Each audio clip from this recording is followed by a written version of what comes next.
All right, y'all, we back at it with an update for Surviving El Chapo, the twins that brought down a drug lord. 50 Cent just posted on his Instagram what looks to be a documentary-style version of the same podcast that we already reacted to. We have a full-on trailer here. For the most part, it seems like stuff we already covered, but when it does premiere, we'll be looking through it to see if we can find any new footage or any new parts of the story that we didn't get before. In this footage, the brothers have their face blurred out. I don't understand the point of that when they've recently had pictures with 50 Cent, like the day they did that interview for the podcast, which I'm sure was a couple of years ago, but unless they had plastic surgery by then and changed their face, I don't get what the blurring is. Probably more of a Hollywood component to it to make it look mysterious or to drive home the fact that they're wanted men by the cartel. Same as when their wives were out doing the cartel wives thing and they had their heads covered in hijabs and stuff like that. We're here. Let's check it out.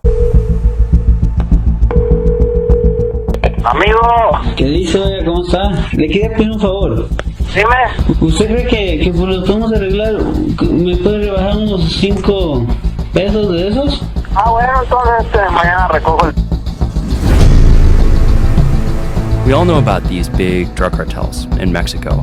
And we're also probably familiar with the idea that there's a retail drug market here where people buy these drugs. But where do those two worlds intersect? Who are the middlemen?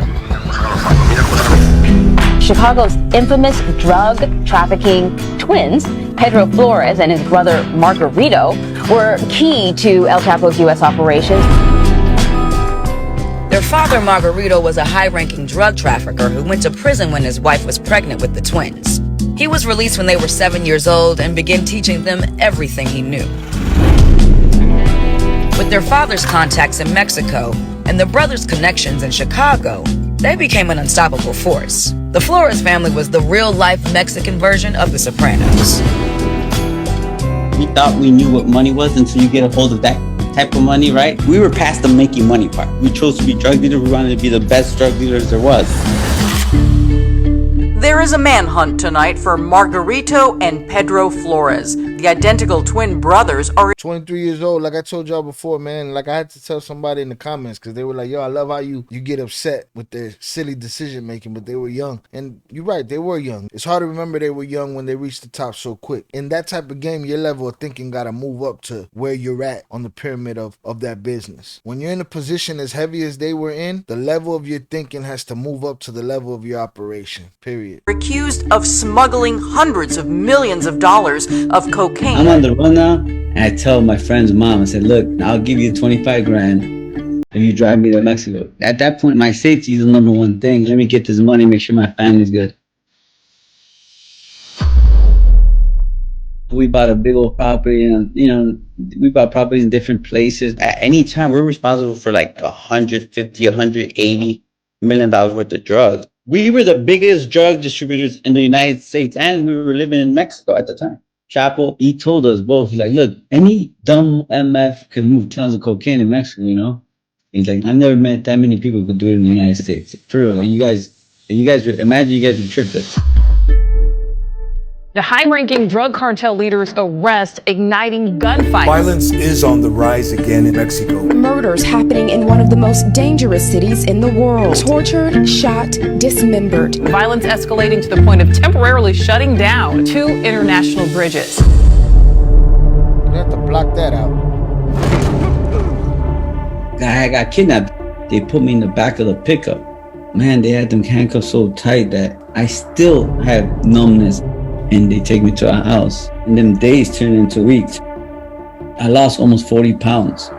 And I remember one day they came in and they're like, get up. And they put me back on the truck.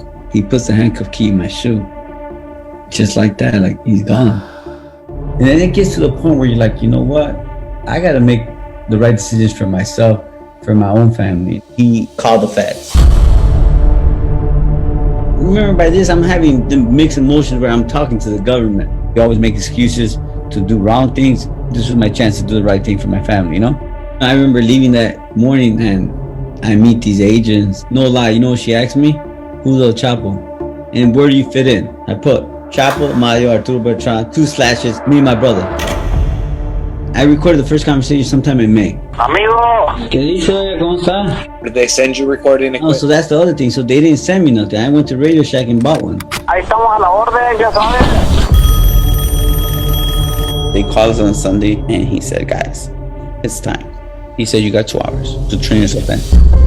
They told the plan, we're going to go, we're going to land in Dallas, we're going to refuel, and then we're heading to Wisconsin. In the history of the Northern District of Illinois, this case stands at the highest level. According to prosecutors, the Flores brothers have helped the U.S. government file charges against 62 people. We turn now to the other headlines tonight. Late word coming in, notorious Mexican drug lord El Chapo is being extradited to America. He didn't know I was recording him. They first played the conversation, like, amigo. He looked at me. Amigo.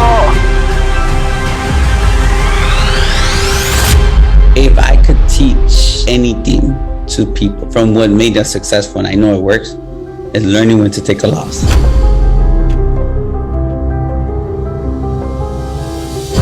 So I'll say off the top, the only thing that I saw was new was the part where he said Chapo did not know that I was recording him. And when he heard the first word of that recording in the courtroom, he looked at me, because we haven't reached the courtroom stuff on the podcast yet. I'm looking forward to see if this documentary has any real footage that we get to see. There's a lot of pictures in it that we haven't seen. I'll go through the ones in the trailers now so we can just check them out and assume who's what and what's who. But yeah, looks like they're going all in with the documentary. Biff is going through the plan that he said he was going to do. He was going to get the information out there, get everybody to know who these guys were, and then do the TV show. And that's what he's doing.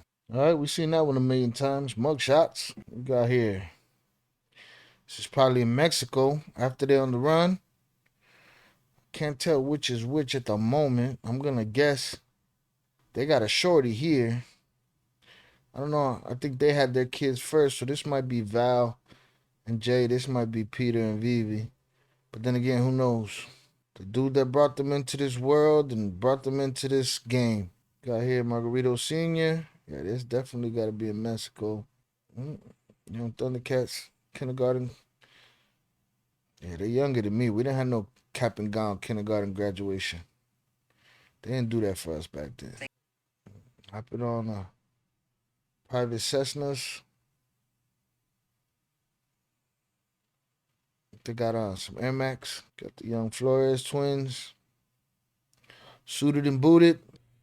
Butchering a pig or something.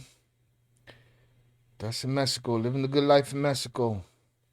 I can't even tell what he got on his wrist, but it's shining and it's big. So basically that's it, y'all. That's the update from 50 Cent's Instagram. We'll be covering it when it drops. We were here to cover this trailer. Hope you enjoyed this. I know y'all want more from this story, so I want to be able to give it to you. When the time comes, we'll be here and on the lookout for any new information or anything else that we can find out. On that note, if you haven't subscribed to the channel yet, please do so. Free content. All you got to do is push the button. Peace.